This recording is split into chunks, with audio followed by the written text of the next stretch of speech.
Okay, so this is the last of the video lessons for this particular section. It deals with tides. Tides are periodic, short-term changes in the height of the ocean at particular places. They're caused, remember learning a few chapters ago, they're caused by a combination of the gravitational force of the moon and the sun and the rotation of the earth, the way they interact. Wavelength can equal half of the Earth's circumference, so because it's has such a big wavelength, there's no way that it could ever be a deep water wave, because for it to be a deep water wave, it has to be deeper than half of its wavelength, so it's just not possible. So, shallow water wave, and it experiences that pull from the ocean floor all the time. It is the longest of all waves, though. It has the longest wavelength, which is half the circumference of the Earth. So there's a few theories for how tides are formed. First one I'll talk about is the equilibrium theory. Basically, it's saying that gravitational attraction of the moon and the sun combine with centrifugal forces of inertia, resulting from the revolution of Earth and Moon together. The combination produces uneven forces on the Earth's surface that result in the tides. Okay, so basically it's saying that there's a combination of attractions that are kind of working to pull the water or the ocean on the Earth in different directions. Okay, so we have, can't see the cursor, there. So we have the moon's gravity pulls it towards the moon, and then there's an equal and opposite force pulling away on the other side. That's because of inertia. Okay, so the centrifugal force due to inertia. These would be lower here in terms of the gravitational pull from the moon, inertia. But when we look at the tides, we also have to consider the pull from the sun.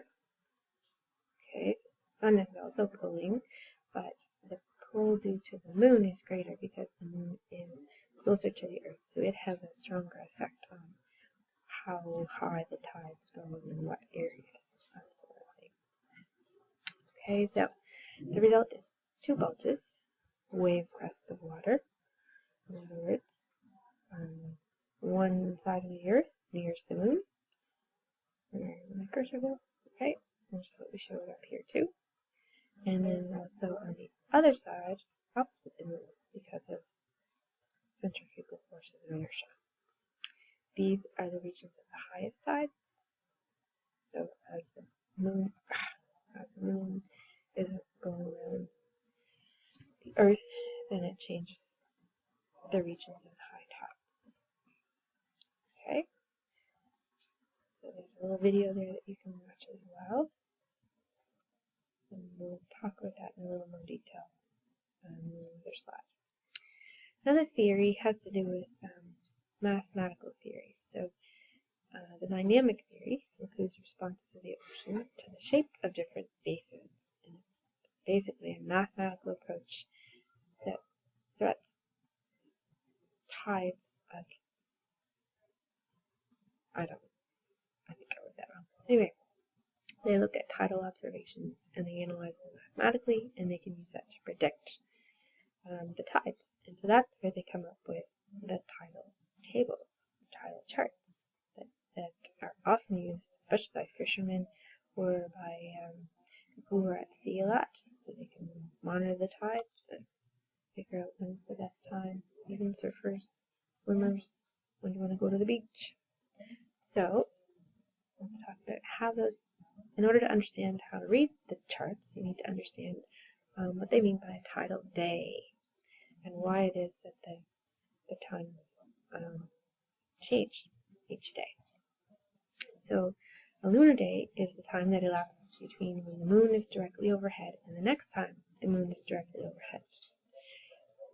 A solar day is what we tend to go by on our watches. So why isn't it the same as a solar day?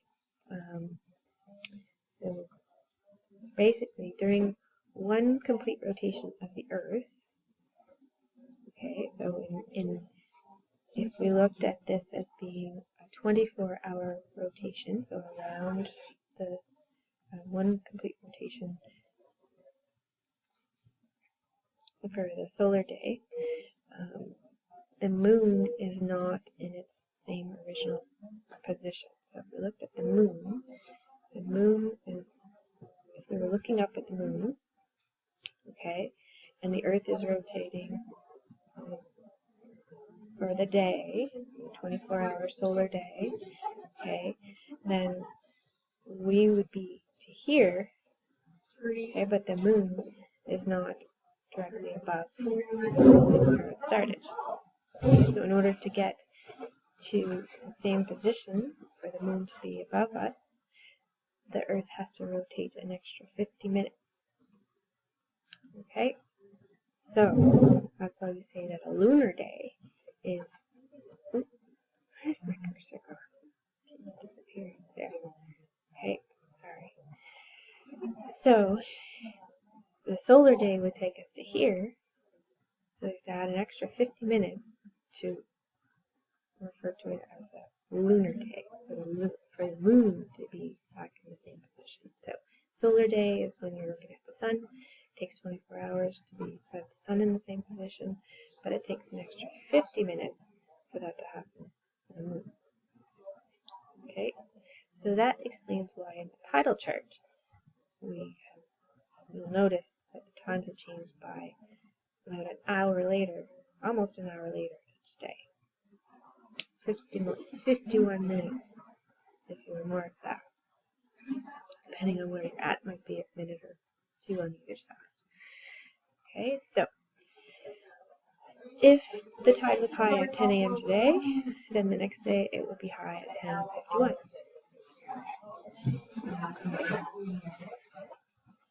We looked at these charts down here.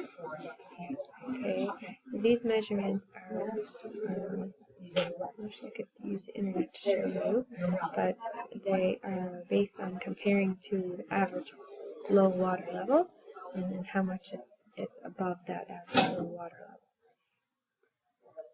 Okay, so the lower numbers are the low tides and the higher numbers are the high tides. I looked for the high tides, that is, what time are the high tides on January 4th?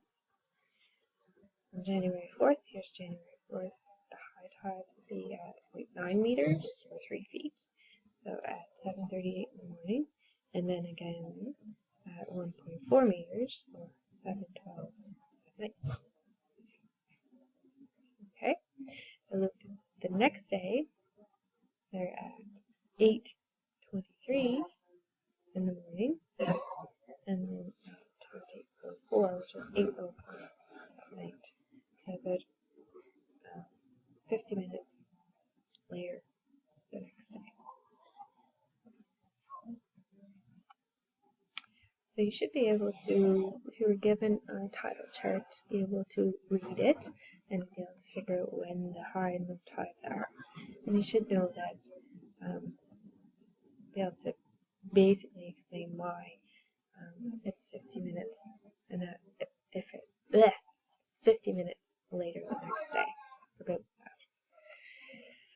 Okay, spring and neap tides. So spring tides happen during a period of new moon, okay, and full moon.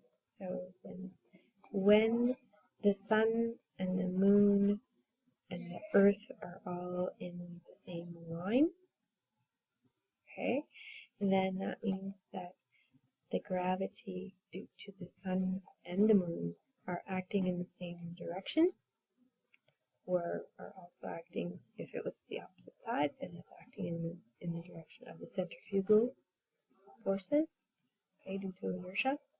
So that would make, kind of adds the two poles together, and it gives us our highest tides and our lowest lows. sorry about that. They wheel them in, and it's less in here waiting to come out in 7 tips. The anesthetics.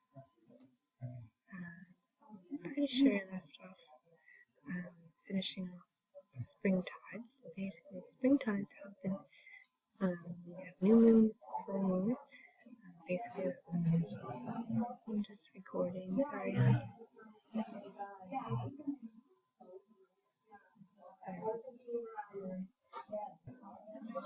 Okay.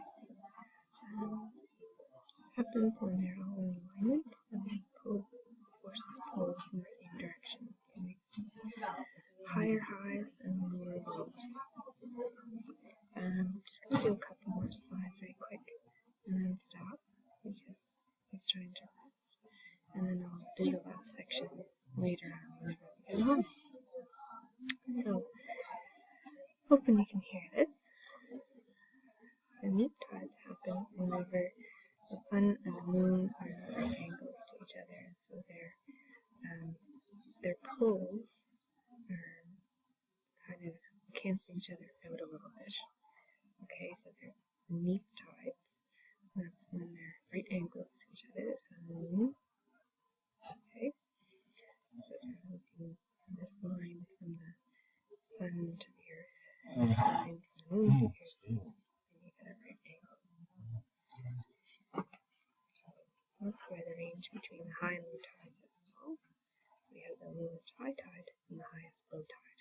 There's a big difference between them. Okay. So again, you can watch the video or the animated page that are there to give you extra support. This one talks about the different tide patterns that exist. It says in some areas you might have one high and one low tide a day, so we call that diurnal tides. We have one high and low, and then the next day high and then low. It's a semi-diurnal tide, and it has 2 highs and 2 lows in that day, so this is time, 12 hours. So there's 2 highs that have the same height, and 2 low tides that have the same height, both at the same level. If it's a semi-diurnal mixed tide, that means that they have 2 highs and 2 lows each day, but the highs are different levels and the lows are different levels. And that's what most of the areas in PEI tend to have. 2 highs and 2 lows of unequal strength. So another video to help you there. And then this is just a map showing North America and South America regions of the red, where you have semi-diurnal, where you have 2 highs and 2 lows that are the same height.